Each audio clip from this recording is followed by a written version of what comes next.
యొక్క శక్తివంతమైన నామమును బట్టి, ఆత్మదేవుని మహాకృపను బట్టి మనమందరము కూడా సజీవులుగా ఉన్నాం.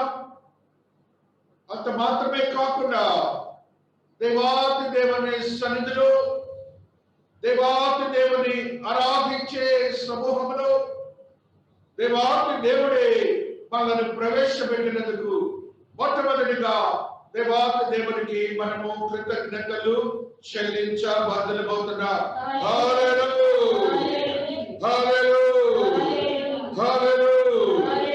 దేవుని మహోన్నతమైన మహాకృపను బట్టి మనము ప్రతినిత్యము పరిశుద్ధ గ్రంథములో అనేకమైన సత్యయుక్తమైన మర్మయుక్తమైన ఆత్మీయ బోధనలు ధ్యానిస్తున్న క్రమములు ఈ మనకై పరిశుద్ధాత్మ దేవుడు మనకు అందజేసినటువంటి వాక్య భాగములు కొన్ని సత్యాలను మనము చదువుకొని మన విశ్వాస్యతను, మన యొక్క ఆత్మీయతను బలపరుచుకొని పరిశుద్ధతలో నుండి అత్యంత పరిశుద్ధతలోనికి ప్రవేశించే నిత్య జీవమునకు మనము వారసులు కావాలని పరిశుద్ధాత్మ దేవుడు ఇతనాన మనతో మాట్లాడుతూ వస్తున్నారు.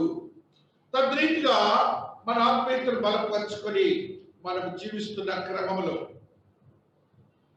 విశ్వాసి యొక్క బలహీనత, విశ్వాసి యొక్క ఆత్మీయ బలహీనత, విశ్వాసి యొక్క శారీరక బలహీనత, రెండు బలహీనతలు మనకుంటాయి. ఆ రెండు బలహీనతల గురించి దేవుడు ఇతరాన మనతో మాట్లాడుతున్నారు. మన బలహీనతల్లోకి మనం ఉన్నప్పుడు మనము కృంగిపోకూడదు. మనము బలహీనమైనప్పుడు మనం ఏ మాత్రము కూడా కృంగిపోకూడదని దేవుడు మాట్లాడుతున్నాడు. ఒకవేళ మన శారీరక బలహీనతలు వచ్చాయనుకుందాం.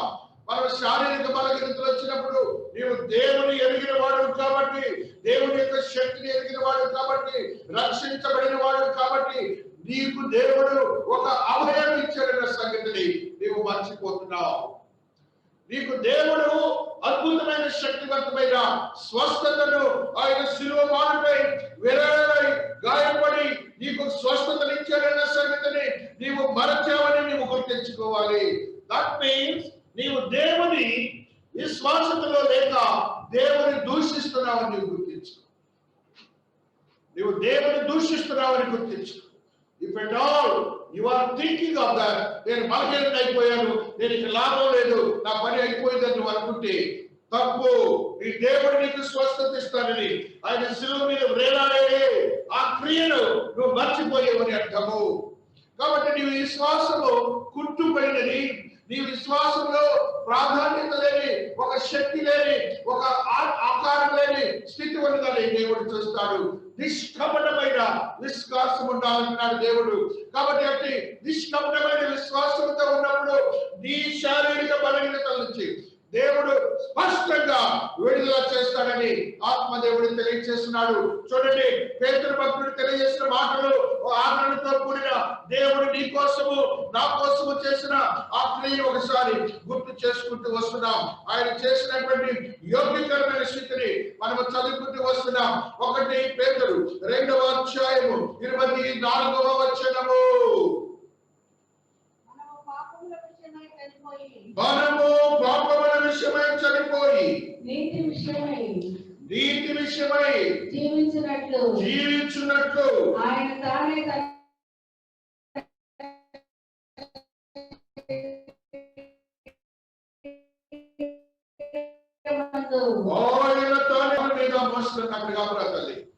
దేవుని యొక్క మహోన్నతమైన కృపను మీరు మర్చిపోతున్నారు. మన పాపములని కూడాను నా దేవుడు ఆయన బ్రోసుకొని సిలువ మీద వేలాడనే సంగతిని మర్చిపోయి నీవు బలహీనతలు నీవు ఇంకా బాధపడుతున్నావేమో, నీవు అనారోగ్యంతో ఉన్నానని ఇబ్బంది పడుతున్నావోనని దేవుడు ఇది నాతో నీతో మాట్లాడుతూ వస్తున్నాడు. ఆ తర్వాత ఆయన పొందిన గాయముల చేత మీరు స్వస్థత నందుతున్న దేవుడికి ఒకసారి స్తోత్రాలు చెప్పండి. దేవుడికి ఒకసారి స్తోత్రాలు చెప్పండి. దేవుని మహోన్నతమైన కృప, దయ, కనికరము ఆయన మానవాళిపై చేసిన యోగ్యకరమైన స్థితిని మనము మర్చి ఉన్నామని గుర్తించు. గుర్తించుకోవాలి. మన విశ్వాసత బలహీనమైందని గుర్తించుకోవాలి. ఆయన మనకి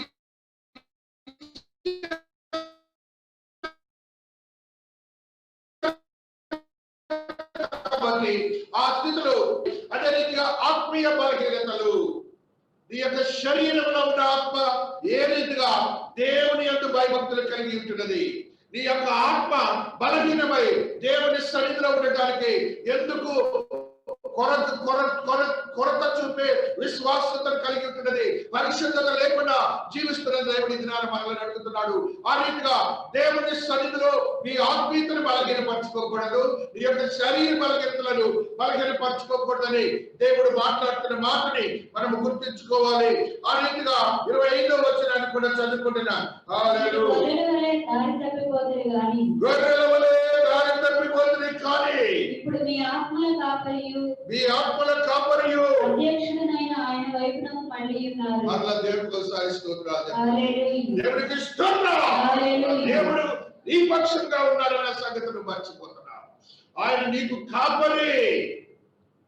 ఈ లోకంలో నీకు ఎవరు లేకపోవచ్చేమో కానీ ఆయనను విశ్వసించిన వారికి మాత్రము ఆయన ఏ మాత్రము కూడాను అన్యాయము చేయడు, ఏ మాత్రము కూడా ఇబ్బంది పెట్టడు. ఆయన క్రియలు అద్భుతములు, ఆయన కనికర సంపన్నుడు, కరుణా సంపన్నుడు, ఆయన గుణములు అద్భుతమైన శక్తివంతమైన స్థితులను అనుగ్రహించే గుణములు ఉంటున్నాయి. ఆయన మాట్లాడిన మాటలు అధ్యక్షుడునైన ఆయన వైపుకు మళ్ళీ ఉన్నారు. అంటే నువ్వు ఆయన వైపు లేవన్నమాట. నువ్వు ఎప్పుడైతే బలహీనుడు అవుతున్నావో అప్పుడు నువ్వు ఆయన వైపు లేవన్నమాట. నువ్వు ఆయన వైపు లేనప్పుడు దేవుడు నీ వైపు చూడడు. సున్నితంగా దేవుడు మాట్లాడుతున్నాడు, మీరు నా వైపు ఉన్నారని నేను విశ్వసించాను కదా, మీరు నా వైపు లేనప్పుడు నా వైపు నేను ఎలాగ తీసుకుంటాను? కాబట్టి you are on behalf of the God, you are living over here. దేవుని యొక్క ఆత్మీయతను బట్టి మాత్రమే నువ్వు ఈ భూలోకంలో జీవిస్తున్నావు.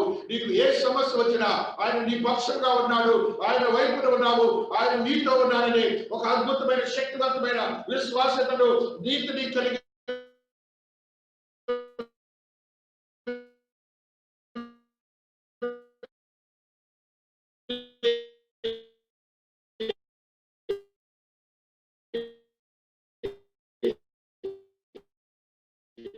నీ యొక్క జీవితాన్ని పరిస్థితుల్లో మానసిక బలహీనత ఒకటి. నీకు మానసిక బలహీనత వచ్చిందంటే నీవు దేవుని పక్షంగా లేవు. దేవునితో ఉన్నప్పుడు నీకు మానసిక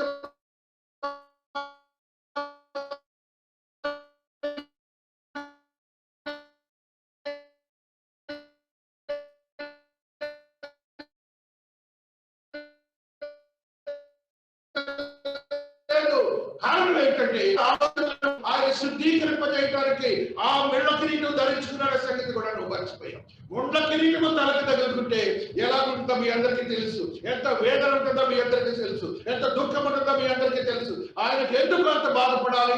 ఆయన దేవుడై ఉండి, దేవుడితో సమానుడై ఉండి, మానవుల నిమిత్తము తండ్రి చెప్పిన మాటను బట్టి భూలోకములకు వచ్చి ఆయన శిలువ మాను మీద ఆ ముండ్ల కిరీటమును ధరించుకొని నీ మానసిక స్థితిని విడుదల చేశాడు. అపవాదికి ఏమాత్రము చోటు లేకుండా చేశాడన్న సంగతిని కూడా నీవు మరచావని దేవుడు ఇది నిన్ను ప్రశ్నిస్తున్నాడు. నీవు నన్ను మరచావు అని దేవుడు అడుగుతున్నాడు. నీవు నా పక్షంగా లేవు అని దేవుడు అడుగుతున్నాడు. ఒకవేళ నీవు దేవుని పక్షంగా ఉండకపోతే ఇమ్మీడియట్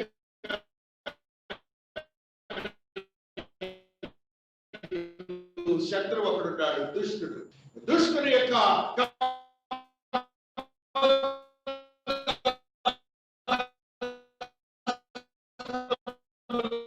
వెళ్ళిపోతావు. దుష్టుడు ఏమంటారు? ఆ రీతిగా ఉన్నటువంటి పరిస్థితులలో చదవబడిన వాక్యంలో దేవుడి దినాన ఒక స్త్రీ గురించి మనతో మాట్లాడుతున్నాడు. ఒక స్త్రీ గురించి దేవుడు మనతో మాట్లాడుతున్నాడు. దేవుడి యొక్క మహోన్నతమైన మహాకృపను చూస్తున్నాం. చూడండి, ఆ లూకాసు వార్త 13వ అధ్యాయంలో 11వ వచనాన్ని మనం చదువుకుంటూ వస్తున్నాం. 18 ఏళ్ల నుండి బలహీనపరచు దయ్యము పట్టిన ఒక స్త్రీ అచ్చట ఉండెను. ఆమె నడుము వంగుకొని ఎంత మాత్రమును చక్కగా నిలువబడలేకపోయెను.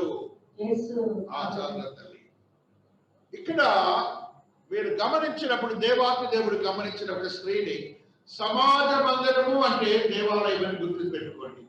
సమాజ మందిరం అంటే దేవాలయము, చర్చ్ అనే ఒక విషయాన్ని మీ మనసులో ఒక క్లారిఫికేషన్ చేసుకోండి. ఆ సమాజ మందిరంలో దేవాతి దేవుడు బోధిస్తున్నాడు. అక్కడ సమాజ మందిరంలో దేవుడు బోధిస్తున్నారు. ఆ బోధన అందరూ వింటున్నారు. వింటున్న సమయంలో ఆ యొక్క దేవా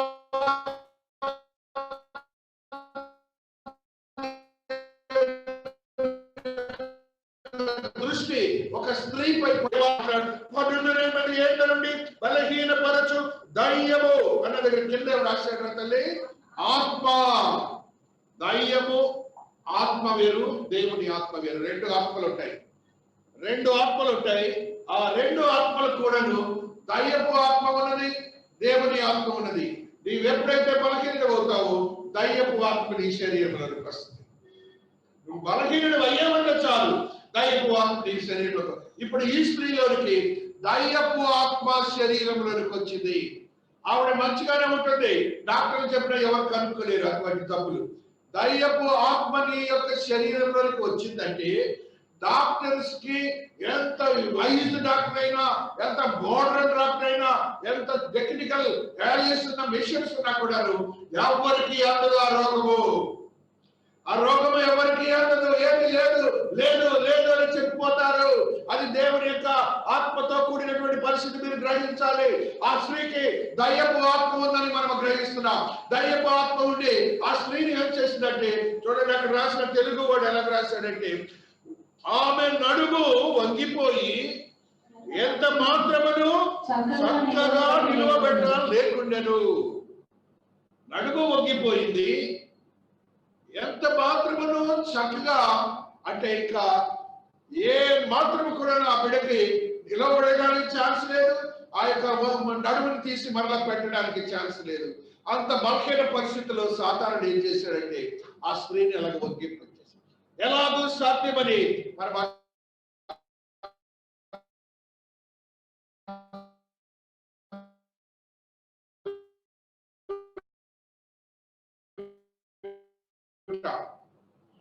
ఎలా రోగము ఒక విస్తారంగా నీ శరీర అవయవాలపై వస్తుంది. ఆ వచ్చి నిన్ను బలహీన చేస్తుందని నీవు గ్రహించాలని పరిశుద్ధాత్మ దేవుడు ఈ స్త్రీ ద్వారా మనతో మాట్లాడుతున్నాడు. కాబట్టి నువ్వు బలహీన పరిస్థితులను వెళ్ళడానికి నీ మనస్సులను, నీ యొక్క ఆత్మీయతను, నీ శరీరాన్ని ఆత్మీయంగా బలపరుచుకొని జీవించాలని పరిశుద్ధాత్మ దేవుడు తెలియజేస్తుండగా దేవాత్మ దేవుడు చూడండి, యేసు ఆమెను చూచి, నీకు మంచి దేవుడు ఉన్నాడన్న సంగతిని మీరు మర్చిపోతున్నారు. మనకు మంచి దేవుడు ఉన్నాడన్న సంగతిని మర్చిపోతున్నాడు. సజీవుడైన దేవుడు ఉన్నాడన్న సంగతి మర్చిపోతున్నాడు.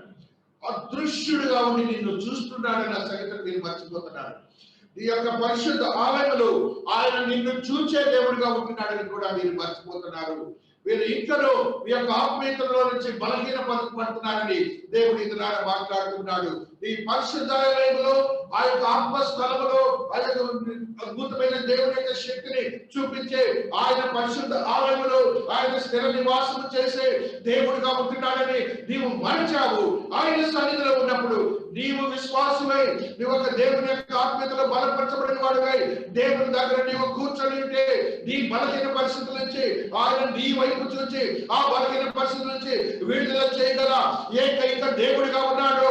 ఆయన నామము రాజా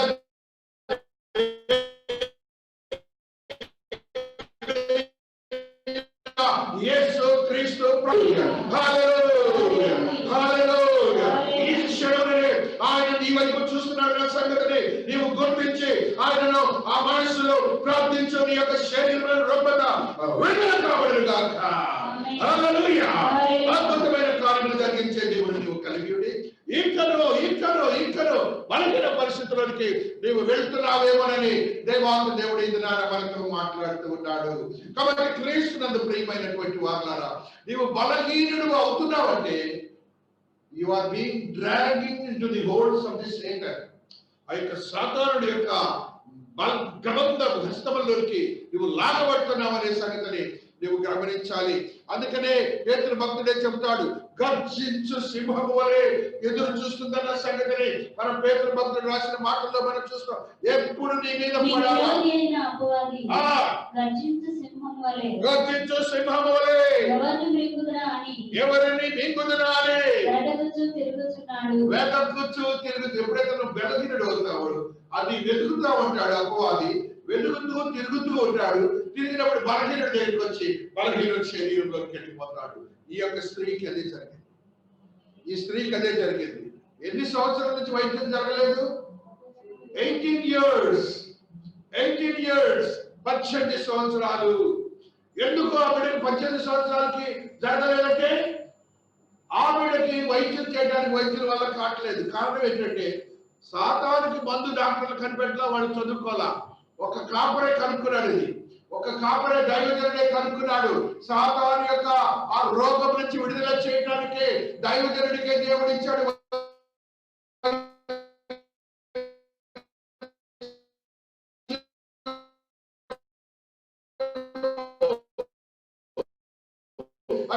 దేవుడే దేవుడు నీకు సంతోషిస్తాడన్న సంగతి ఆ యొక్క సాతానుడి యొక్క స్త్రీల నుంచి విడుదల చేసి నీ శరీరంలో నుండి బలహీనత నుంచి విడుదల చేస్తాడని నీ విశ్వాసాన్ని నువ్వు శుద్ధీకరింపజేసుకొని శుద్ధి చేసుకొని నిష్కపటమైన విశ్వాసంతో నీవు జీవించినప్పుడు ఒక శక్తి నీలోనికి అలాగే ప్రవేశిస్తుంది. అప్పుడు సాతానుడు నీపై ధ్వజం ఎత్తాడు. ఈ సత్యాన్ని నువ్వు గమనించాలి. చర్చిలో ఉన్నప్పుడు కూడా సాతానుడు ఉంటాడు మన శరీరంలో. చాలా మంది డౌట్ ఇన్ ఇట్. నీ శరీరంలో నువ్వు చర్చిలో ఉన్నా కూడా సాతానుడు నీ శరీరంలో ఉంటాడు. అంటిల్ యూ డూ హ్యావ్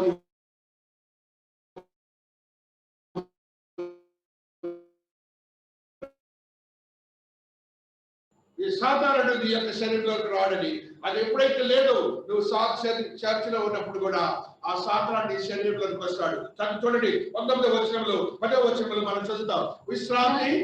విశ్రాంతి దినమున బోధించుచున్నప్పుడు అక్షర ఉండెను. ఎక్కడుంది? సమాజ మందిరంలోనే ఉంది, అంటే దేవాలయంలోనే ఉంది, చర్చిలోనే ఉంది. కానీ ఎందుకో చర్చిలో దేవుడు ఎలా చేశాడంటే దయ్యానికి కూడా దేవుడు వాక్యం ఏమని చెప్పాడు. దేవుడు దయ్యం కూడా వింటుంది. దాని యొక్క రూపం ఎలా మార్చుకుంటుందంటే నీలాంటి బలహీనతల పరిస్థితులు ఉన్న వాళ్ళ యొక్క శరీరంలోనికి ప్రవేశిస్తుంది. ఎన్ని రిపోర్ట్లు ఇచ్చినా కూడా ఏం కావట్లేదని చెప్పిన రిపోర్ట్లు ఈ మధ్య కాలంలో ఒక హైందవ స్త్రీ దేవుని నమ్ముకుందట. ఆ కృష్ణా జిల్లాలో మా జూమ్ లో మేము అనేక రోజులు ప్రార్థన కూడా చేశాం. ఆ స్త్రీ దయ్యం పోయింది. అనేక హాస్పిటల్ తీసుకెళ్ళారట. ఎవరేం చెప్పలేకపోయారు. భయం వేసింది వాళ్ళకి.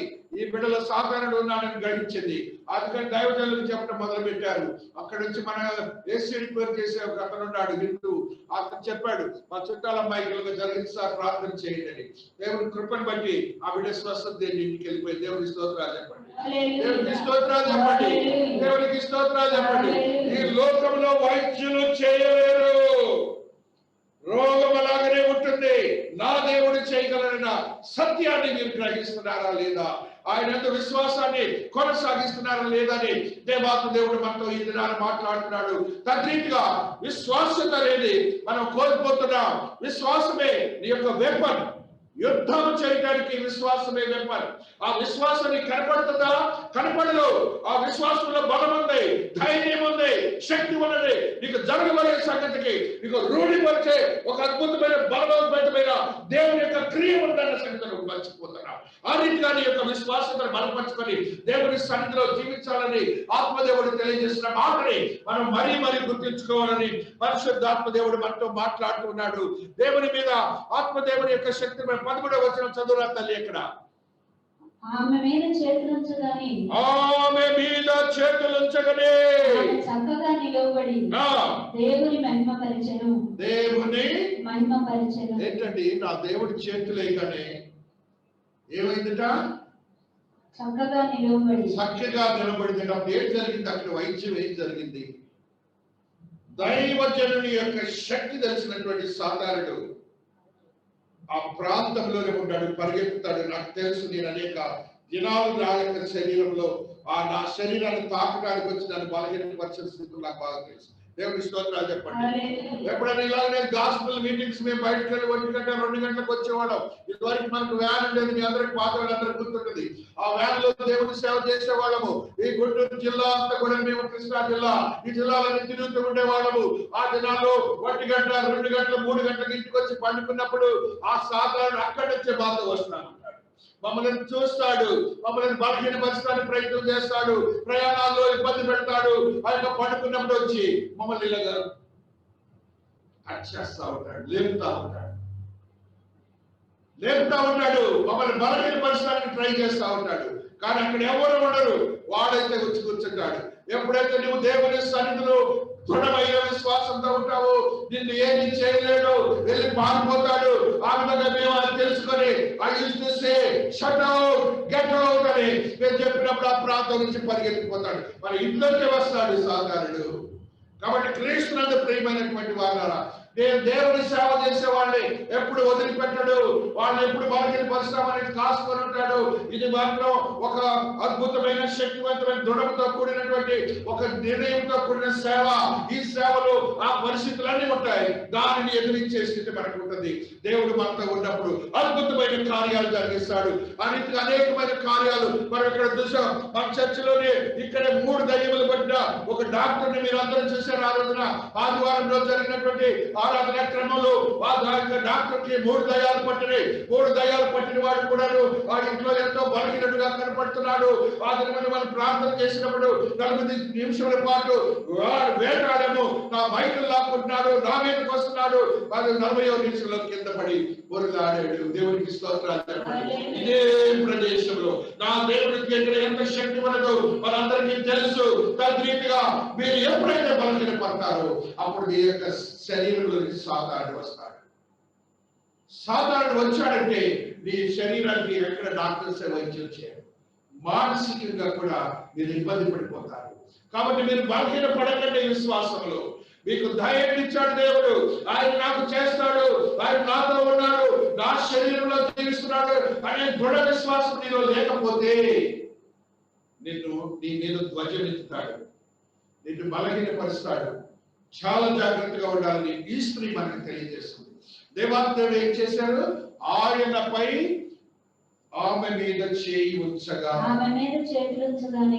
ఏం జరిగింది? చేతులు ఉంచగానే దేవుని యొక్క శక్తి ఆ చేతుల ద్వారా ఆ శరీరంలోకి అలాగే ప్రవేశించింది. సాధారణ ప్రాంతం నుంచి పరిగెత్తాడు. మీరు అందుకని చేతులెత్తి దేవుని స్తోత్రాలు చెప్పమనేది కారణం ఏంటంటే, this is the place where Holy Ghost is to get into the body and it goes out of the body through the hands. ఈ చేతుల ద్వారానే ఆ యొక్క సాధారణ యొక్క శరీరంలోనికి ప్రవేశిస్తాడు. ఈ చేతుల ద్వారానే ఆ సాధారణుడు బయటికి తరిమి వేయబడతాడు. అందుకనే చేతులెత్తి మనం ప్రార్థన చేయమని దేవాతి దేవుడు సంఘంలో చెప్తాడు. ఆ రీతిగా చేతులు ఎత్తినప్పుడు ఆత్మదేవుడు నీ శరీరంలోనికి ఇలాగ ప్రవేశిస్తాడు. చాలా మంది సిగ్గుపడతారు చేతులు ఎత్తడానికి. చాలా మంది దేవుని యేసయ్య అనడానికి సిగ్గుపడతారు. చాలా మంది హల్లెలూయా అనడానికి సిగ్గుపడతారు. లేదు, దేవుని యందు భయభక్తులు కలవారు దేవుడు చూస్తాడు. అటువంటి శక్తిని వారు కోల్పోతున్నారని గమనించాలి. ఆ రీతిగా దేవుని యొక్క మహోన్నతమైన కృపను బట్టి దేవాకి దేవుడు నీ చేతులకు ఇచ్చినటువంటి ఆ శాపం ఏంటంటే, పొలమును దున్ని ఈ యొక్క చేతుల యొక్క శ్రమ ద్వారా నీవు దానిని పండించుకోమని దేవుడు చెప్పిన స్థితిని బట్టి ఇదే చేతుల ద్వారా ఆశీర్వదించే స్థితిని కూడా దేవుడు ఇచ్చాడు. దేవునికి స్తోత్రాలు చెప్పుకున్న హల్లెలూయా. ఇంకా దేవుని మహోన్నతమైన మహాకృపను బట్టి ఆత్మదేవుడు తెలియజేసిన శక్తిని బట్టి నీ యొక్క బలహీనతలోనికి నీవు ప్రవేశించవద్దు. హెబ్రీయులకు రాసిన పత్రిక 5వ అధ్యాయము 2వ వచనమును మనం చదువుకుంటున్నప్పుడు ఆత్మదేవుడు ఒక శక్తిని తెలియజేస్తున్నాడు. తద్రీతిగా మన ఆత్మీయతను బలపరుచుకుందాం. హల్లెలూయా. తాను కూడా బలహీనత చేత ఆవరింపబడి ఉన్నందున అతడు ఏమీ తెలియని వారి ఎడలను త్రోవ తప్పని వారి ఎడలను తాళిని చూపగలవాడై ఉన్నాడు. జాగ్రత్తగా ఈ మాటను మీరు వినండి, జాగ్రత్తగా వినండి. విశ్వాసం లేని వారందరూ ఈ మాటలు అసలు అండర్లైన్ చేసుకోండి. నీ దేవుడు ఎలాంటి వాడో చెప్తున్నాడు చూడండి. ఎక్కడ దేవుడు ఎలాంటి, తాను కూడా బలహీనత చేత ఆవరించినందున అతడు ఏమీయో తెలియని వారి ఎడలను త్రోవ తప్పిన వారి ఎడలను తాళిని చూపగలవాడై ఉన్నాడు. తాళిని అంటే దయ, కనికరము, మెప్పుతో కూడినటువంటి దయ, అటువంటి దేవుని నువ్వు కలిగి ఉన్నావు. నువ్వు ఎందుకు ఆయనను మరచిపోయి నువ్వు బలహీనత అవుతున్నావని దేవుడి దినాన్ని నీతో నాతో మాట్లాడుతున్నాడు. ఎబ్రీయులకు రాసిన పత్రిక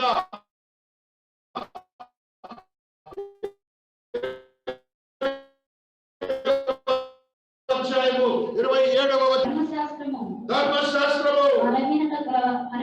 మనుషులను యాజకులుగా నియమించును కానీ ధర్మశాస్త్రమునకు తరువాత వచ్చిన ప్రమాణపూర్వకమైన వాక్యము నిరంతరమును సంపూర్ణ స్థితి పొందిన కుమారుని నియమించను కనుక ఈయన ప్రధాన యాజకుల వలె మొదట తన సొంత పాపముల కొరకు తరువాత ప్రజల పాపముల కొరకును దినదినము బలులను అర్పింపవలసిన అవసరము గలవాడు కాదు. తను తాను అర్పించుకున్నప్పుడు ఒక్కసారి ఈ పని చేసి ముగించెను. నీకు బలహీనత నుంచి విడుదల చేయడానికి నీ లైఫ్ లాంగ్ నీ యొక్క జీవన క్రమము జీవితం అంతా కూడాను ప్రతిసారి ధర్మశాస్త్రానుసారమైన బలులు అర్పించే పని లేకుండా నా దేవుడు నీ దేవుడు ఒక్క బలియాగంగా శిలువ మీద ఉన్నాడనే సంగతి కూడా నువ్వు మర్చిపోయి ఉంటావు. You have forgotten that God is a God who has done for you everything which are the weaknesses of your body. నీ యొక్క బలహీనత నుంచి విడుదల చేయడానికి ఆయన ఒకటే ఒక బలిగా నీకు చేశాడనే సంగతి కూడా నువ్వు మర్చిపోయి ఆయనను అవమానపరుస్తున్నావు, లేక ఆయనను నువ్వు ఏం చేస్తున్నావు అంటే దేవుని యొక్క మహోన్నతమైన మా కార్యక్రమం అంటే బ్లాస్ఫమీ, దైవ దూషణ అంటారు. నువ్వు దైవ దూషణ కూడా కార్యక్రమం అయ్యావు. దైవ దూషణ చేసినప్పుడు దేవుడు ఏం చేస్తాడంటే పనిష్మెంట్ ఇస్తాడనే సంగతి మనందరం గమనించాలి. ఆ రీతిగా దేవుడు చెప్పాడు అక్కడే.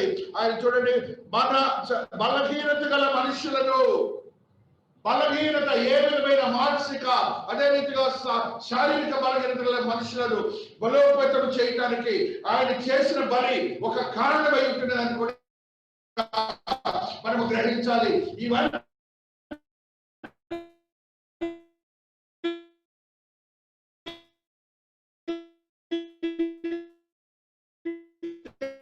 కూడా మనం బలహీన శిలువ మీద నుంచి కల్వరి నుంచి ఈ దినం వరకు కూడా ప్రపంచం రెండవ రాకడి వరకు పారుతూనే ఉంటుంది.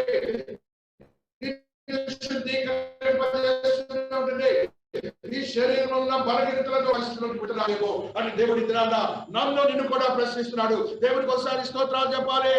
హల్లెలూయా. రోమీయులకు రాసిన పత్రిక 14వ అధ్యాయము 1వ వచనమును చదువుకుంటూ వస్తున్నా. హల్లెలూయా, హల్లెలూయా, హల్లెలూయా, స్తోత్రం. విశ్వాసము విషయమై బలహీనుడైన వారిని చేర్చుకొనుడి. ఆయనను దేవుడు చెప్తున్న మాట ఏంటి? దైవజనులకి విశ్వాసులకి చెప్తున్న మాట ఏంటంటే విశ్వాస విషయంలో ఏమన్నాడు? బలహీనుడైన వారిని చేర్చుకోమన్నాడు. అందుకని చేర్చుకోవడం అంటే ఏంటి? We have to enlighten the gospel. ఆ సువార్తను వారికి వెలుగుమయమైన సువార్తగా బోధించాలి. అది దేవుని యొక్క విధి. ఆ విధిని మనం నిర్వర్తిస్తున్నాం. ఆ బలహీనలకి ఆ రీతిగా బోధించాలని పరిశుద్ధాత్మ దేవుడు తెలియజేస్తున్నాడు. అదే అధ్యాయంలో మనం చూసినాం. 6వ వస్తున్నాం. దినమును లక్ష్య పెట్టువాడు ప్రభు కోసమే లక్ష్య పెట్టుచున్నాడు. తినువాడు దేవునికి కృతజ్ఞతాస్తుతులు చెల్లించుచున్నాడు కనుక ప్రభు కోసమే తినుచున్నాడు. తిననివాడు ప్రభు కోసం తినటం మాని దేవునికి కృతజ్ఞతాస్తుతులు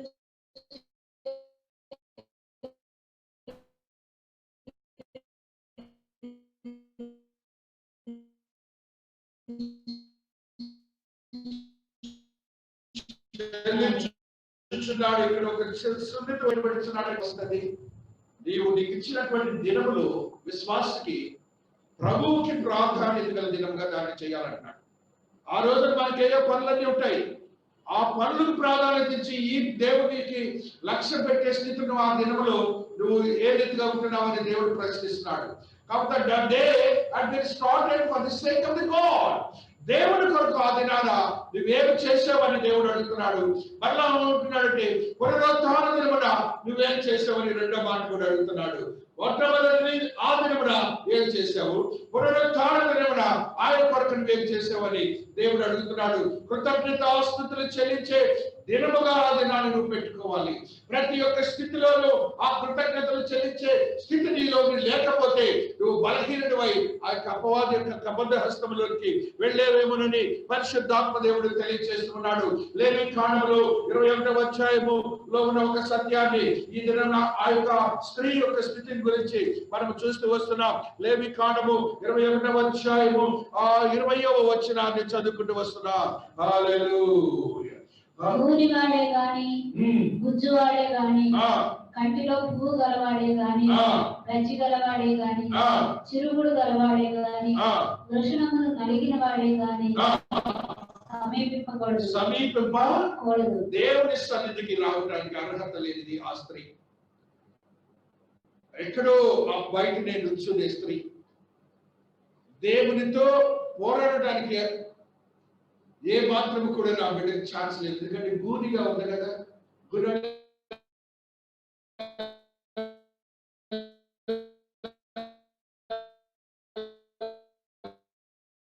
ఒగ్గిపోయాడు.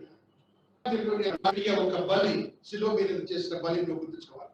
మన కొరకు ఆయన చేసిన ప్రతి క్రియను మనం మర్చిపోతున్నాం. మనం ఏదో క్రిస్టియన్స్ అని అనుకుంటాం. అది క్రిస్టియన్స్ అనేది ప్రక్కన పెట్టేమంటాను నేను ఎప్పుడు కూడా.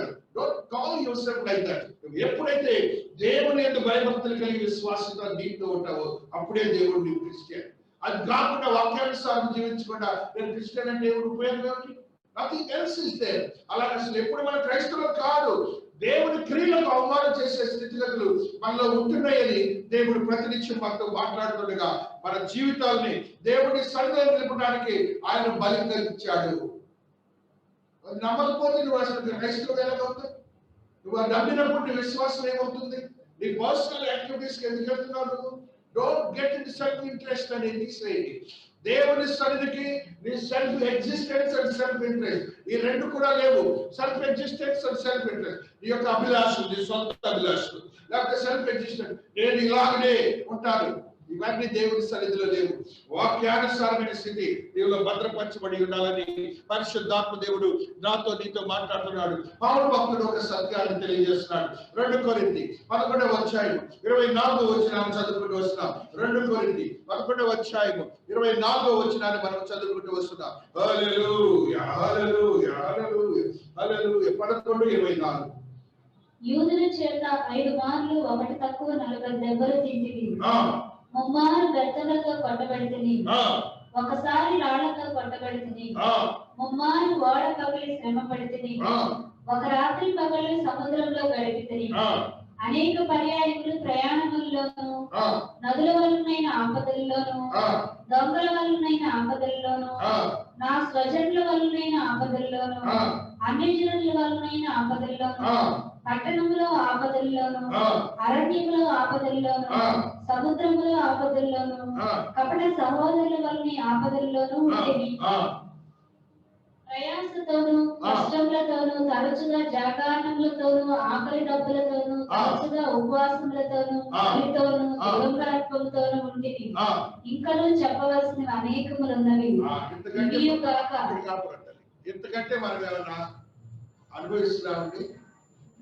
అతను అనుభవించినటువంటి దైవజనుడు, దేవుని శక్తి ఉన్నాడు. ఆయన అద్భుతమైన కార్యములు చేశాడు లోకంలో. ఆయన దేవుని కొరకే నిలబడ్డాడు.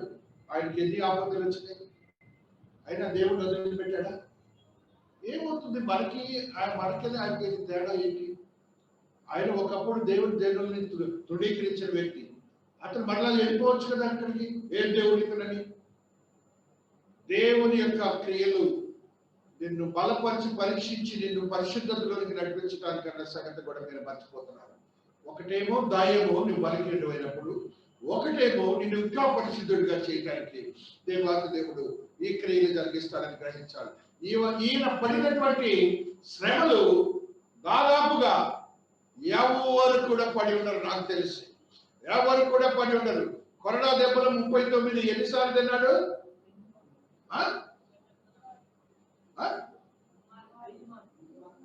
200 టైమ్స్ తిన్నాడు అనుకోండి. దాంట్లో ఒక 5 పీసెస్ వేయండి. 200 కరోనా దెబ్బలు 200 కొరడా దెబ్బలు తిన్నాడంటే అసలు ఎంత బక్ పీస్ లాగా ఉంటాడంటే మన సైబర్ లాగానే ఉంటాడు. ఆయన కూడా 60 ఏళ్ళప్పుడే పరిచయం చేయ మొదలుపెట్టింది. పాల్ భక్తుడు 60 ఏళ్ళకే పరిచయం మొదలుపెట్టిన పని అంతకుముందు దేవుని సన్నిధిలో ఆయన అదంతా యోధా భక్తులు తిరిగాడు. వృద్ధాప్యంలో ఆయన పడిన దెబ్బలకు మరణించాలా, కానీ నా దేవుడు అతనికి మరణాన్ని ఇవ్వలేదు అంటే దేవుని క్రియలు అలాగే ఉంటాయి.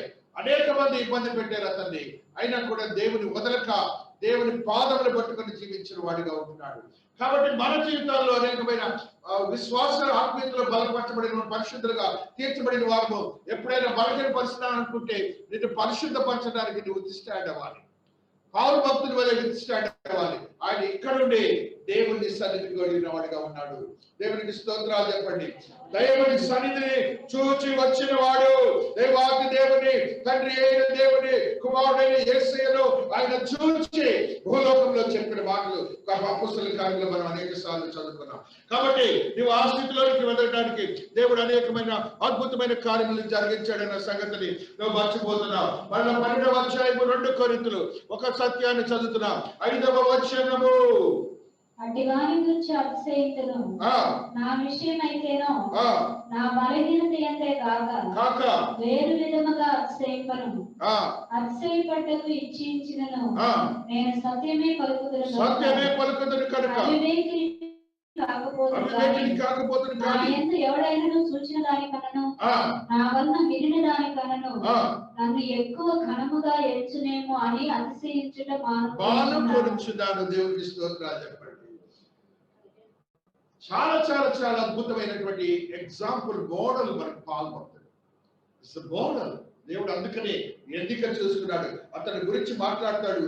ఆ దేవాతి దేవుడు భక్తుడితో ఏమంటాడంటే, ఏ రీతిగా ఇతను శ్రమ పడతానో చూసుకో అంటాడు. యేసయ్య మాట అన్నాడంటే నాకు ఆశ్చర్యం వేస్తుంది. ఆ మాట అంటాడు. అపొస్తలుల కార్యాల్లో చదవండి. అసలు యేసయ్య మాట అనడానికి లేదు, ఛాన్స్ లేదు.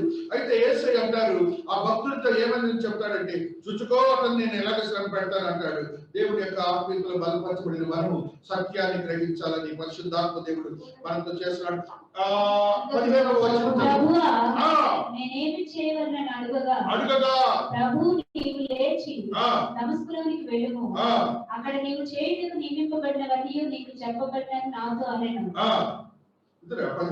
అందుకు ప్రభువు నీవు వెళ్ళుము, అన్యజనుల ఎదుటను రాజుల ఎదుటను ఇశ్రాయేలీయుల ఎదుటను నా నామము భరించుటకు ఇతడు నేను ఏర్పరచుకుని సాధనమై ఉన్నాడు. ఇతడు నా నామము కొరకు ఎన్ని శ్రమలను అనుభవించుకొనును నేను ఇతనికి చూపుదునని అతనితో చెప్పాను. దేవుడు యేసయ్య ఈ మాట అన్నాడంటేనే అసలు ఆశ్చర్యకరమైన మాట. అది ఎప్పుడు కూడా ఇలాంటి మాటలు చెప్పడు. దేవుడు ఒక భక్తుడితో చెప్తున్నాడు, ఇతను ఎలాగ నేను శ్రమ పెడతానని చూడాలి. ఆ శ్రమలన్నీ కూడా పడ్డాడు. బలహీన పరిస్థితుల్లో ఏ మాత్రం ఓడిపోలేదు. ఆ ఓడిపోకుండానే ఆయన చేసిన స్థితి ఏంటంటే, దేవుని ఏ రీతిగా అతను చెప్పాడో అదే రీతిగా అతను దేవుని సేవ చేసి దేవుని కొరకు బలపరచబడిన విశ్వాసిగా ఉంటున్నాడు. కాబట్టి మనము మన జీవితంలో ఇలాంటి పరిస్థితులు అతను పడాక 1% కూడా ఉండదని నేను అంటాను. 1% కూడా మన శ్రమలు పడలేదంటారు. అతను పడినటువంటి శ్రమలు అతను చివరికి అంటాడు, నాకు ఈ శ్రమలు పెట్టాడు కదా దేవుడు, ఎందుకు పెట్టాడో నాకు తెలుసు అని అంటున్నాడు. చూడండి, అదే అధ్యాయంలో 12వ అధ్యాయంలో మనం చూస్తాం. ఆ శ్రమను పెట్టడానికి కారణం ఏంటో 7వ వచనాన్ని మనం చూస్తూ వస్తున్నాం. హల్లెలూయా, హల్లెలూయా. 12 బహు విశేషముగా ఉన్నందున హెచ్చిపోకుండా నిమిత్తము నాకు శరీరములో ఒక ముళ్ళు నలుగగొట్టుటకు అతనికి అనేకమైన విశేషమైన ప్రత్యక్షతలు అంటే వరాలు దేవుడిచ్చాడు అతనికి. అతను చెప్తున్నాడు, చూడండి, నేను హెచ్చిపోకుండా నిమిత్తము, గర్వించకుండా నిమిత్తము, అతిశయపడకుండా నిమిత్తము నా దేవుడు నా శరీరంలో ఒక ముళ్ళును పెట్టాడు. ఆ ముళ్ళు కూడా ఏంటంటే సాతానుడు అంటున్నాడు. దేవుడు పెట్టిన ముళ్ళు సాతాను. ఈ స్త్రీలోకి వచ్చిన ముళ్ళు సాతానే వచ్చింది. గమనించండి, ఆ స్త్రీలోనికి వచ్చింది సాతానుడు బలహీన పరిస్థితుల్లో నుంచి. దైవజనుల యొక్క శరీరంలోకి వచ్చే ముళ్ళు ఏంటంటే పరిశుద్ధపరచబడడానికి వెచ్చిపోకుండా నిమిత్తం పెడతాడు దేవుడు. ఆయన కొరకు పనిచేసే వారిగా ఉండాలని ఆయన చెప్తున్నాడు. అది ఆ సాతాను యొక్క దూతగా వచ్చాడన్న సంగతి తెలుసు. ఆయన శరీరంలో ముళ్ళేంటో ఆయనకు తెలుసు, ఆ శరీరంలో రోగం ఏంటో ఆయనకు తెలుసు. కానీ దానికోసం ఆయన ఇబ్బంది పడలేదు. నా దేవుడు ఉన్నాడు, నా దేవుడు నా కొరకు శిలువ వారిపై మరణించాడు, ఆ గాయం ద్వారా నాకు స్వస్థత వస్తుందని యోగ్యకరమైన స్థితి కలిగి ఉన్నాడని స్థితిని నువ్వు గమనించాలి. ఆ తర్వాత ఆయన అన్న మాటని మనందరం ఎప్పుడు ఆటోల మీద ప్రతి ఇంట్లో కూడా చూస్తాం. చూడండి ఆ మాట చదువుకున్నా 9వ వచనం. నా కృప నీకు చాలును, నా కృప నీకు చాలును, నా శక్తి పరిపూర్ణమగుచున్నదని ఆయన నాతో చెప్పాడు. క్రీస్తు శక్తి నా మీద నిలిచియుట నిమిత్తము, క్రీస్తు శక్తి నా మీద నిలిచియుట నిమిత్తము విశేషముగా నా బలహీనతల యందే బహు సంతోషముగా అతిశయపడెదను. ఎప్పుడైతే బలహీనత అవుతామో దేవుని శక్తి నీలోనికి వస్తుంది. అందుకని ఆ శక్తి కోసం అతిశయపడుతున్నట్ట ఆ యొక్క పాలు అవుతాడు. కాబట్టి నీవు కూడా అలాగే ఉండాలి. నువ్వు ఇంకా బలహీన పడకూడదు. దేవుని శక్తి నీలో ఉన్నదన్న సంగతిని నువ్వు మర్చిపోతున్నావు. సాతానుడికి నీ శరీరాన్ని అప్పగించుకుంటున్నావు. నువ్వు బలహీనుడు అయిపోయి ఆ బలహీనతలో సాతానుడు చేసిన క్రియల వల్ల ఎంతో ఎంతో విశ్వాసతను, నీతిని, భక్తి తత్పరతను, పరిశుద్ధతను మొత్తాన్ని కోల్పోతున్నావు. ఆరంభ దశకు వచ్చేస్తున్నాడు. దేవుని క్రియలను మర్చిపోయావు. నీ కొరకు మరణించాడన్న సంగతి మర్చిపోయావు. నీ కొరకు ఆయన శిలువ మీద గాయపడ్డాడన్న సంగతి మర్చిపోయావు.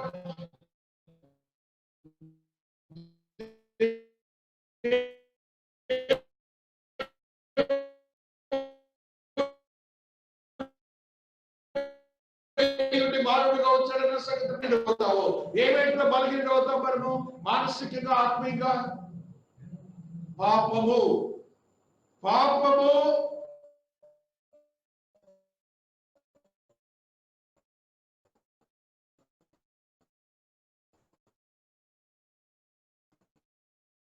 నీ శరీరంలోకి వచ్చినప్పుడు ఇక్కడ నుంచి వెళ్ళిపోవాలి. పరిశుద్ధాత్మ దేవుడు నీలో నుంచి వెళ్ళిపోయినప్పుడు శారీరం దురాత్మ ఏమవుతుందంటే నీ శరీరంలోకి ప్రవేశిస్తుంది. కాబట్టి నీకున్నటువంటి పరిశుద్ధాత్మను నీవు దూరపరచుకోవద్దు. దేవుడు నీకు ఇచ్చిన యోగ్యత, నీ శరీరాన్ని ఒక ఆలయంగా చేసుకొని దేవుడే నివసిస్తుంటే ఆయన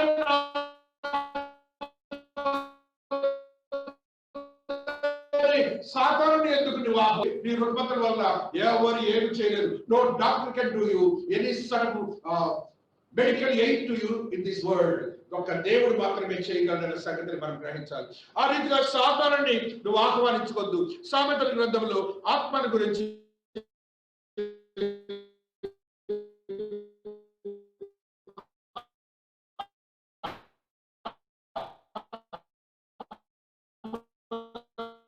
దేవుడు ఒక సత్యాన్ని తెలియజేస్తున్నాడు. హల్లెలూయా, హల్లెలూయా. నరుని ఆత్మ నరుని ఆత్మట వాని వ్యాధిని ఓర్చును. ఎందుకు ఓర్చుతుంది?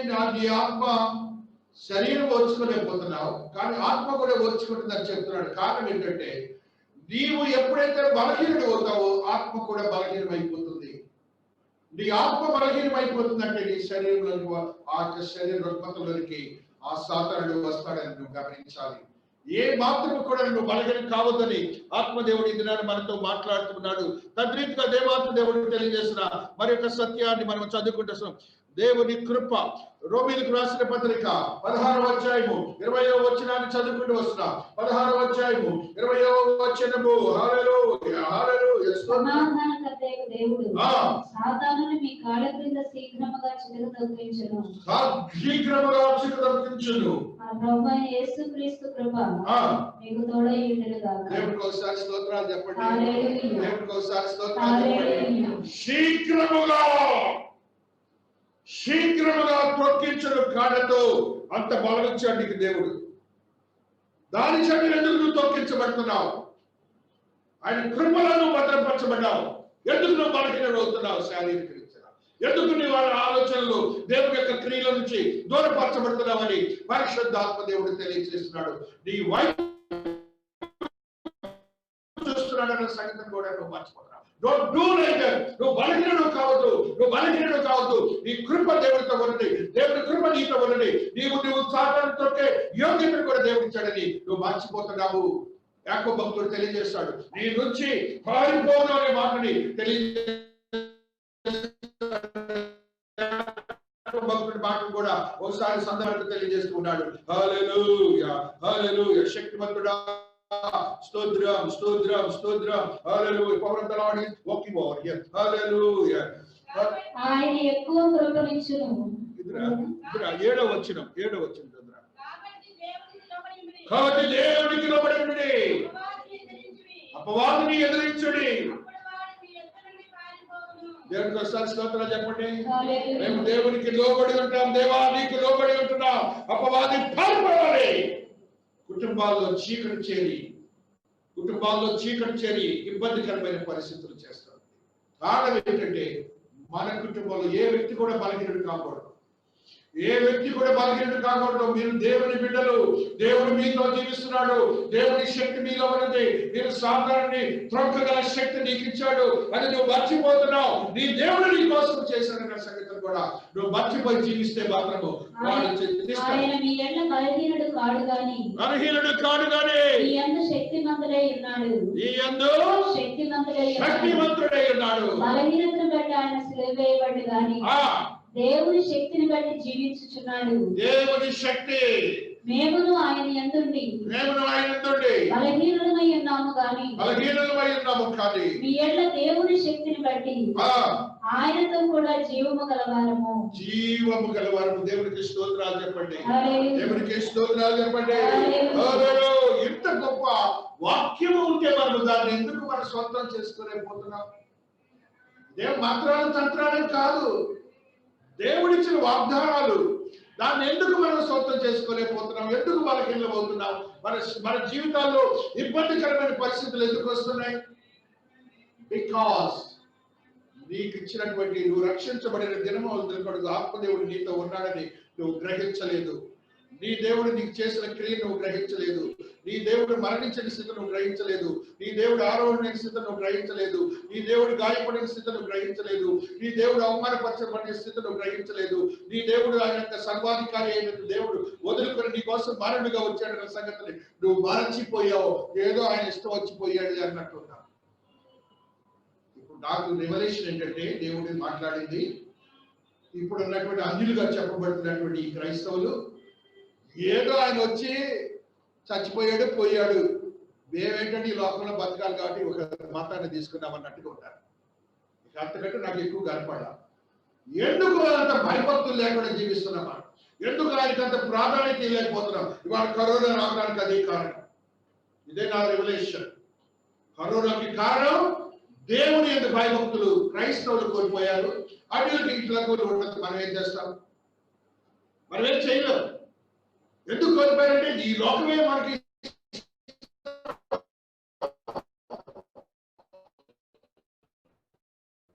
దేవుడి క్రియలు మనకి ఇష్టం లేదు. మన ఇష్టం అంటే వాళ్ళ ఇష్టం వాళ్ళదే, పాస్టర్ ఇష్టం పాస్టరే, చర్చ్ ఇష్టం చర్చ్.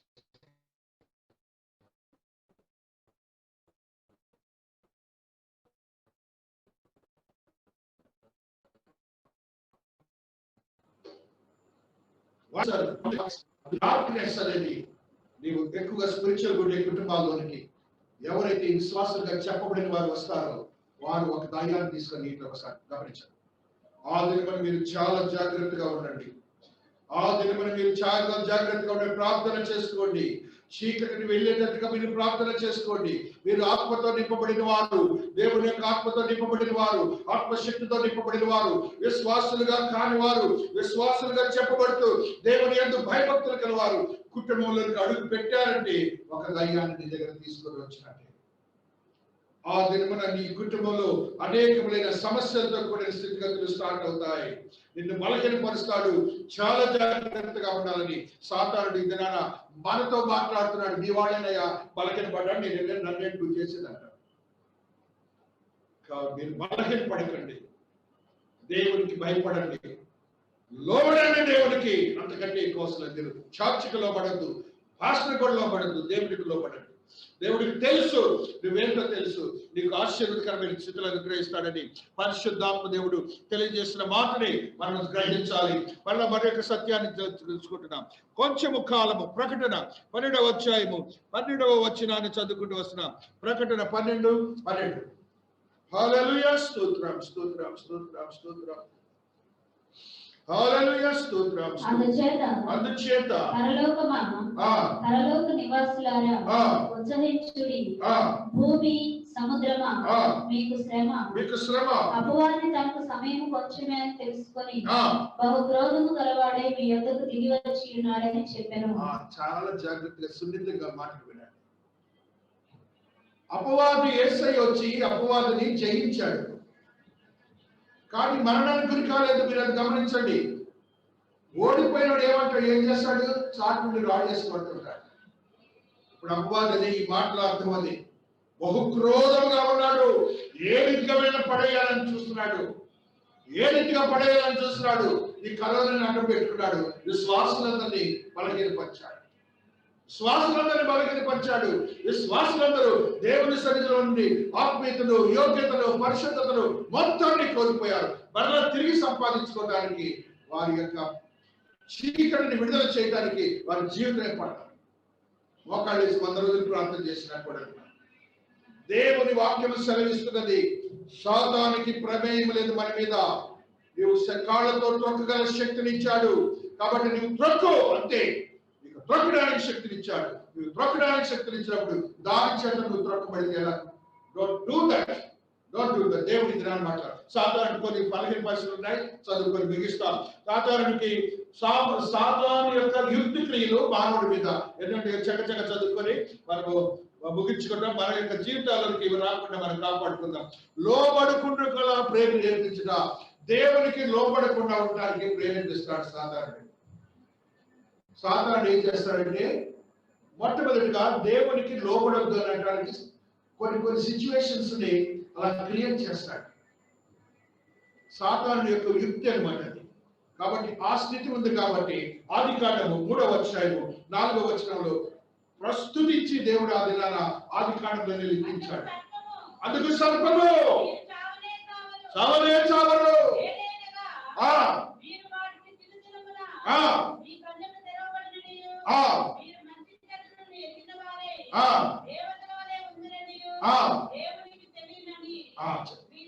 ఎవరు చెప్పింది ప్రేరేపిస్తుంది.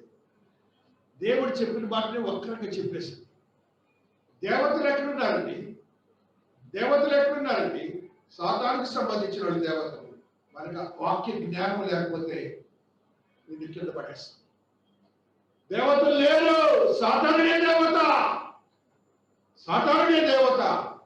నీకు వాక్యం తెలియదు, పడిపోయాడు. నీకు వాక్యం తెలియకపోతే సాతాను నిన్ను వాక్యంలోనికే వస్తాడు, నిన్ను బలహీనపరుస్తాడు. నీకు వాక్యం తెలుసు కదా, ఎందుకు బలహీనపోతావు? వాక్యాన్ని వదిలిపెట్టకండి. ఆది మానవుడు చేసిన పొరపాటుని మరలా నువ్వు చేయొద్దు. నీ క్రీస్తు నీ కోసం మరణించాలని సంగతి కూడా మర్చిపోవాలి. రెండవది, పరిశుద్ధతలోనికి నింద మోపే స్థితి. యోబు గ్రంథము 1 పరిశుద్ధుల మీద నింద మోపుతే స్థితిని తీసుకుని వస్తాడు. యోబు గ్రంథము 1వ అధ్యాయము 9వ వచనము 10-11. హల్లెలూయా, హల్లెలూయా. భూమి మీద అతని వంటి ఆడెవడను లేడు అని అడుగగా అపవాది, యోబు ఊరకే దేవుని యందు భయభక్తులు కలవాడాయన, నీవు అతనికి అతని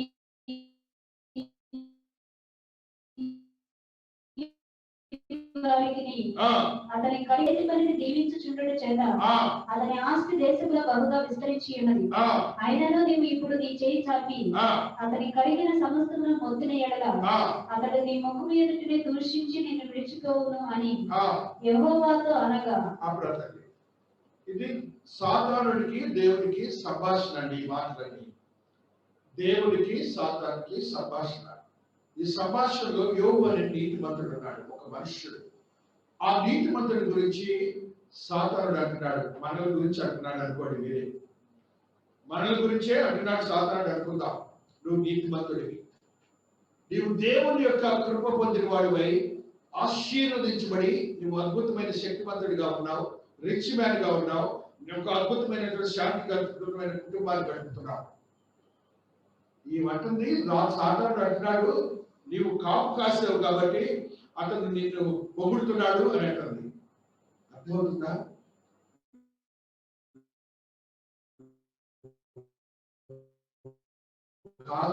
కాపు కాసావు కాబట్టి నువ్వు భక్తి తత్పరతో ఉన్నప్పుడు నీ చుట్టుపక్కల వాళ్ళు కూడా ఇలాంటి పరిస్థితిలో మాట్లాడతారు. అది సాతానుడి క్రియ. జాగ్రత్తగా ఇంట్లో వాళ్ళు కూడా నిన్న దినాన డాక్టర్ సూర్య మనందరికి తెలిసి జూమ్ లో వస్తుంటాడు.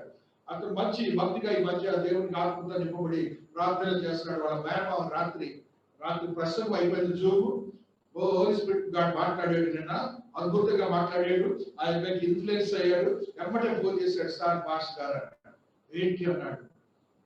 వాళ్ళ మేనమావ బ్యాంక్ ఆఫీసర్ స్కేల్ 3 వాగ డబ్బులో వచ్చినాయి, దేవుడిని మర్చిపోయాడు. ఎవరున్నా దేవుడు అంటున్నాడంటే, వాళ్ళు డబ్బులు కొట్టేసానికి రా దేవుళ్ళు అని ఇతను దేవుడితో నడుస్తున్నాడు కదా ఇప్పుడు బాగా. వందవేళ నీకు నాకు అని కూడా మొదలు పెట్టాడట. అంతకుముందు దేవుడు ఎరిగిన వాడు, క్రైస్తవుడిగా ఉన్నవాడు. వాళ్ళు డబ్బులు రాగానే 2000 దెయ్యాలు కాదు, 6000 దెయ్యాలు ఏర్పడి. నేను ఒకటే చెప్పాను, అతనికి దుష్టత్వంతో కూడిన మరణం సాధ్యం పో అని చెప్పేసుకో. ఇది జరగకపోతే పో, మీ మేనవాన్ శాస్త్రాలు పొందాలని. దేవుని స్తోత్రాలు చెప్పండి. దేవుని విరోధముగా మాట్లాడిన వాడిని, దేవుని విరోధముగా మాట్లాడిన వాడిని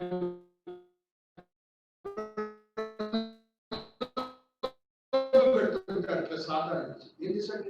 నేను వాక్యం అది వాళ్ళ మేనను పట్టుకున్నాడు. ఇతను ఆత్మీయతను బలహీనపరుస్తున్నాడు. సాతానుడు అలాగే చేస్తాడు. Don't worry David, don't worry, నువ్వేం భయపడద్దు, నువ్వు ప్యూరిఫై కావడానికి జరుగుతుంది, మేము మేమ ఓడిపోతున్నాడు పో అని చెప్పాను. దేవుడి స్తోత్రాలు చెప్పండి. వ్యాధులతో బాధిస్తాడు. ఇప్పుడు మనం చదువుకున్న వాక్యం అది వ్యాధులు. యోగు గ్రంథము 2వ అధ్యాయము 7వ వచనంలో ఆ వ్యాధుల గురించి చదువుకోండి. హల్లెలూయా. చదవాలి 7:2-7. హల్లెలూయా, హల్లెలూయా. కాబట్టి అపవాది యెహోవా సన్నిధి నుండి బయలువెళ్ళి అరికాలు మొదలుకొని నడినెత్తి వరకు బాధగల కురుపులతో యోగును పొందెను. ఏం చేస్తాడు సాతానుడు? ఏం చేశాడు? అరికాలు మొదలుకొని నడినెత్తి వరకు కురుపులను కలుగు చేశాడు. అయ్యో సాతానుడు. కాబట్టి సాతానుడి యొక్క ప్రమేయం మన జీవితాలకు రాకూడదంటే నువ్వు వాక్యంతో భద్రపరచబడి భక్తి తత్పరతలో జీవిస్తావు. ఎప్పుడు కూడా తొలగని విశ్వాసంతో జీవించు. వేరే వాడి కంటే నువ్వు గొప్పవాడన్న సంగతి నువ్వు మర్చిపోయి ఇంకా నువ్వు భద్రం అవుతున్నావు అని దేవుడు మాట్లాడుతున్నాడు. జకర్యా 3:1 నీతిమంతుని ఎదిరిస్తాడు సాతానుడు. జకర్యా గ్రంథము 3వ అధ్యాయము 1వ వచనాన్ని చదువుకుంటూ వస్తున్నాం. యెహోవా దూత ఎదుట ప్రధాన యాజకుడైన యెహోషువ నిలవబడ్డయు, సాతాను ఫిర్యాది అయి అతని కుడి పార్శ్వమున నిలవబడ్డయు అతడు నాకు కనబరచెను. సాతాను యెహోవా నిన్ను గద్దించును, యెరూషలేమును కోరుకొని యెహోవా నిన్ను గద్దించును, ఇతడు అగ్నిలో నుండి తీసిన కొరవలనే ఉన్నాడు కదా అని యెహోవా దూత సాతానుతో అనెను. సాతానుడు ఎదిరించే మనస్తత్వము కలవాడు. సిచ్యువేషన్స్ లోకి వచ్చేస్తాడు. నన్ను దేవునిలో ఉన్న వాళ్ళని ఎదిరించడానికి ఒక వ్యక్తిని ఎన్నిక చేసుకుంటాడు. ఇంట్లో రోగాన్ని క్రియేట్ చేస్తాడు. కనుకోలేదు డాక్టర్ కూడా. Nobody can do that.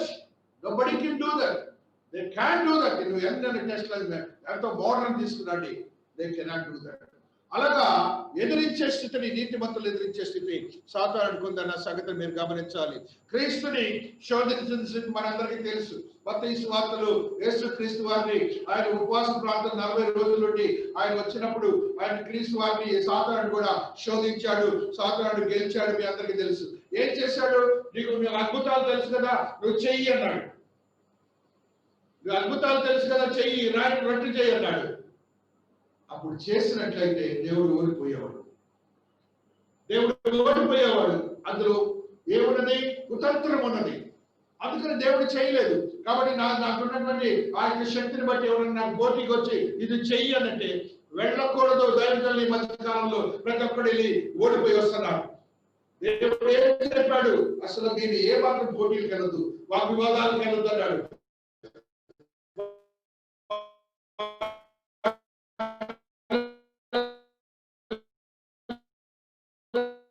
విశ్వాసం లేనప్పుడు నువ్వేం చేస్తావు? మనం గుర్తించాలి. మత్తయి 4:1లో ఇంటికి చదువుకోండి దాన్ని. మత్తయి 13:19 మంచి విత్తనాల గురించి దేవుడు ఒక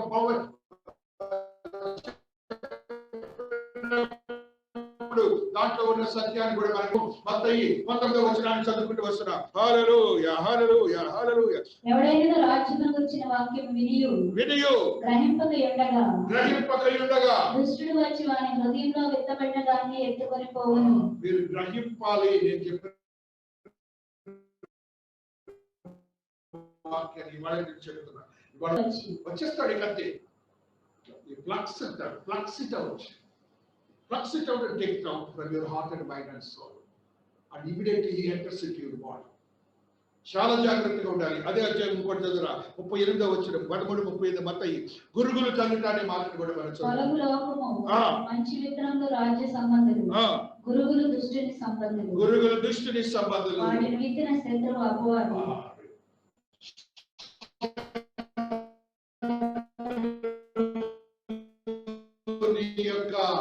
ఆత్మీయ జీవితం పరుస్తాడు.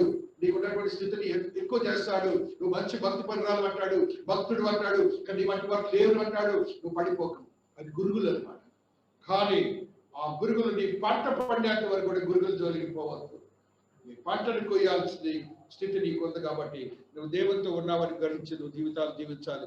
దేహమును హృదయమును చేర్పును. లూకా 46 మనందరికీ తెలిసిన విషయమే. లూకా 9:43 అబద్ధమాడుట. యోహాను 8:44లో ఆయన యొక్క స్థితి అబద్ధమాడే స్థితిని నీ యొక్క జీవితంలోకి వస్తుంది. ఆ అబద్ధమాడి నిన్ను బలపరిచి నిన్ను బలహీనపరిచి కిందకి వస్తాడు. నువ్వు ఎందుకైనా రక్షించబడ్డావు? ఆ కుర్రాడు అంటున్నాడంట. ఏందా మీ దేవుడు చేసేది అంటున్నాడంట. చాలా ఆ పిల్లలు కూడా చాలా కోపం వచ్చినాక కానీ ఓర్చుకున్నాడు. దేవుడు ఇలాంటి మాటలతో మనల్ని ఇబ్బంది పెడతారు. బంధువులు, స్నేహితులు. మీ దేవుడు ఏం చేశాడు? మీ దేవుడు ఏం చేశాడు? వాళ్ళకేం తెలుసు? మనకు తెలుసు మనం ఏం అనుభవిస్తున్నాము. అటువంటి వాగ్విధాలకు వెళ్ళకండి. మనం అనుభవిస్తున్న దేవుడిని మీరు ప్రస్తుతించే స్థితిలో తీసుకోండి. మనుషులను యోహాను 8:44లో మీరందరికీ తెలుసు. ఆయన అబద్ధమునకు జనకుడైన సంగతి మనందరికీ తెలుసు. ఆయన చేసినటువంటి మాట చదువుతుంది.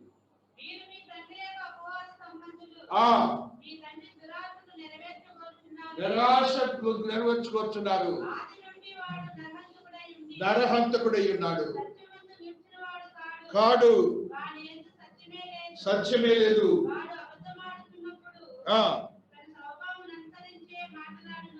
చాలు. ఆ రీతిగా మన జీవితాలని బలహీనపరచడానికి అబద్ధంతో నిన్ను ఏం చేస్తాడంటే 420 బిజినెస్ అంటారు దీన్ని. నిన్ను లేనిపోయిన దాన్ని నిన్ను క్రియేట్ చేసి పెడతాడంట. పెట్టి నువ్వు గొప్పోడైపోయినట్టు ఫీల్ చేసి నేను కింద పడేస్తాడు. Don't get that. నువ్వు వాక్యంలో బలపరచబడి ఉండు. దేవుడు నీకు శక్తి. మన దేవుడి శక్తి అంటే శక్తి. ఆయన నీకు శక్తిని ఇచ్చాడు. దాన్ని ఎందుకు వదులుకుంటున్నావు అని దేవుడు అడుగుతున్నాడు. ఆ స్త్రీని ఏ రీతిగా దేవుడు చేశాడు. మాట చదువుకొని ముగించుకుంటా. హల్లెలూయా. ప్రకటన 2:10 ఒక సత్యాన్ని చదువుకుని 9:10. ప్రకటన 2:9-10. హల్లెలూయా హల్లెలూయా స్తోత్రం స్తోత్రం హల్లెలూయా స్తోత్రం. ప్రకటన 2:9. నీ శ్రమను దరిద్రతను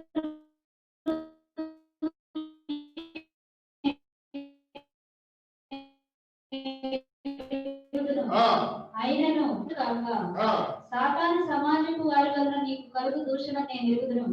నీవు పొందము శ్రమలకు భయపడకుము. ఇదిగో మీరు శోధింపబడినట్లు అపవాది మీలో కొందరిని చెరలో వేయింపబోతున్నాడు. 10 దినములు శ్రమ కలుగుతుంది. ఇదిగో మీరు శోధింపబడినట్లు అపవాది మీలో కొందరిని చెరలో వేయింపబోతున్నాడు. 10 దినములు శ్రమ కలుగును. మరణములకు నమ్మకమును నేను నీకు జీవ కిరీటం ఇచ్చుదను. సంగములో ఆత్మ చెప్పుచున్న మాట వినుగాక. జయించువాడు రెండవ మరణం వల్ల ఏ హానియు. దేవుని యొక్క ఆత్మీయతలో బతుకుండా ఆ 11వ వచనం చూడండి ఎంత మంచిగా రాస్తాడు. సాతాను సింహాసనమున్న స్థలములో నీవు కాపురం ఉన్నావని ఎరుగుదును. మరియు సాతాను కాపురమున్న ఆ స్థలములు నా యందు విశ్వాసి అయిన నన్ను గురించి సాక్షి అయిన అంత్యపరివాడు ఈ మధ్యన చంపబడిన దిగులు నీవు నా నామము గట్టిగా చేపట్టి నా ఇంతటి విశ్వాసమును విసర్జింపలేదని నేను ఎరుగుతున్నాను. సాతాను యొక్క సింహాసనం యొద్ద మనం జీవిస్తున్నామని చెప్తున్నాడు దేవుడు. ఆ సింహాసనం దగ్గర నువ్వు జీవిస్తున్నావు, నీ విశ్వాసాన్ని బలహీనపరచుకోదన్నాడు. వారిని ఏమంటే మెచ్చుకుంటున్నాడు దేవుడు. చూడు అక్కడ ఏమంటున్నాడు, నా యందు విశ్వాసమును విసర్జింపలేదని నేను ఎరుగుదును. నీవు దేవునికి సంబంధించిన క్రియలలో నువ్వు పాలు భాగస్తుడు కాకపోతే నీ విశ్వాసాన్ని విసర్జించినట్లే, నువ్వు రెండవ మరణానికి పోయినట్లే. చాలా జాగ్రత్తగా ఉండండి. 20వ వచనంలో ఆ సాతానుని ఎలాగ బంధించాడు. 20వ వచనం ప్రకటన, మరియు పెద్ద సంఖ్యలను చేత పట్టుకొని అగాధం యొక్క తాళము చెవిగల ఒక దేవదూత ప్రజలను దిగివచ్చడు చూచితని. అతడు ఆది సర్పమును అనగా అపవాదియు సాతానును ఆ ఘట సర్పమును పట్టుకొని 1000 సంవత్సరాలు వారిని బంధించి అగాధములో పడవేసి ఆ 1000 సంవత్సరాలు గడిచి వరకు ఇక జనమును మోసపరచుకున్నట్లు అగాధమును మూసి వారికి ముద్ర వేసను. అటు పిమ్మట వాడు కొంచెం కాలము విడిచిపెట్టుకొని జనములను మోసపరచుకున్నట్లు. ఇప్పుడు మోసపరుస్తున్నాడు సాతానుడు. మోసపోకండి. సాతానుడు కంటే నీ దేవుడు గొప్పవాడు. ఆ రోగాన్ని కంటే కూడా నీ దేవుడు గొప్పవాడు. నీకున్నటువంటి బలహీనతలకి సాతానుడిని ఆహ్వానించుకోకండి. నీ దేవుని యొక్క స్థానాన్ని విడిచిపెట్టకండి. కాబట్టి దేవుడు మాట్లాడుతున్నాడు. అక్కడ అందరూ కూడా ఆ స్త్రీకి ఆ యొక్క స్వస్థతను ఇచ్చినప్పుడు చాలా మంది సంతోషించారంట. ఆ సంతోషము మన కుటుంబాల్లో, మన జీవితాల్లో స్థిరపరచుకుందాం. దేవుడి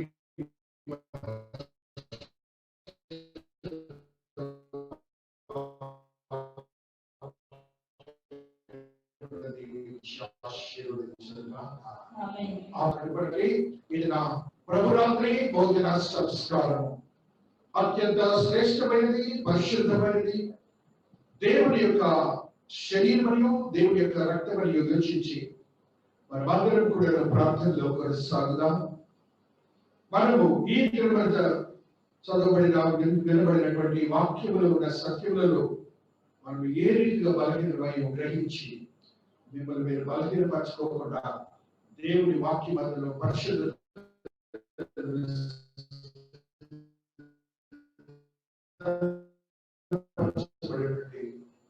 దేవుని వల్ల సాధారణ మీరు తరిమి వేయండి దేవా. మీరు నాలో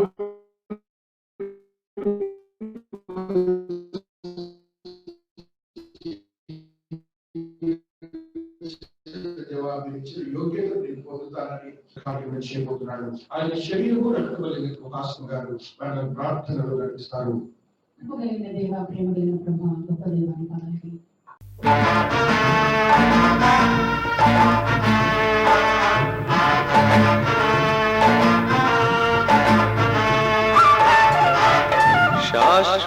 శాశ్వతమైనది నీవు నాయన చూపినా